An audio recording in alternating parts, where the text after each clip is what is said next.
welcome to Science Isn't Scary. My name is Miss Lisa, and we are here today at the Fayette County Public Library. And if you'll notice, I have an internal organ apron that I am wearing today. We are going to be talking about the digestion system.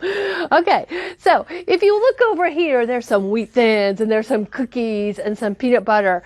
Just a few foods that we put into our mouth. And I bet just looking at that, especially those cookies, has made the water start in your mouth. Well, that water in your mouth is actually called saliva. And did you know that a normal adult makes 32 ounces of saliva every day? That's just a lot. That's a fun fact.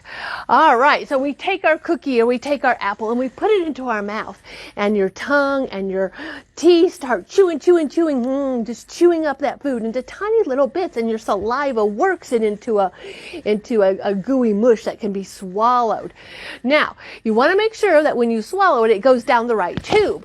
In your throat, you have two tubes. So we have this orange tube, which is called your esophagus, and you have this one, which is your windpipe. Now, your windpipe is where your air goes down into your lungs. Now, we're not going to be talking about those today, or your heart, or your liver, but we're going to talk about all these other internal organs. Now, your esophagus is 8 inches long, which is what this is. So a normal adult is going to have an esophagus that's exactly that long. Now, your esophagus is not like a water slide where food just zips right on down into your stomach. Your esophagus is actually muscles, okay? And so on either side of that tube, it squeezes and squeezes and pushes your food down into your stomach. All right, now, as it goes into your stomach, this is where it stays for quite a while, and your stomach has some hydrochloric acid in it that digests the food even more. Now, fun fact is that acid that's in there could actually burn your skin. And so you ask, why is it in your stomach? Well, your stomach actually makes enough mucus every 2 weeks to really line the stomach well so that it doesn't hurt the stomach. So the food is inside your stomach and it's getting churned up and turned into mush. Now, remember, the reason that we eat is so that we provide nutrients for our body to grow and stay healthy. And so as your food leaves your stomach, it's going to go down into this orange mess down here. This is your large intestine. So this is your large intestine. Small intestine. No, this is your large intestine. This is your small intestine. I am so confused because you know why? This intestine is super long. On most adults, it is 25 feet long, and I'll show you that in a minute. But it's the small intestine because it is the little teeny tiny tubes, and they get crunched up all inside your body. Now, the food that is inside your small intestine is moving through it, and the small intestine's job is to pull out all of those proteins and the vitamins and all the nutrients that your body needs. And what it leaves behind is the waste. And that waste is going to come out and go through the bottom of that into this large intestine, okay? And this is the large intestine, not because it's big and long, but because it's fatter.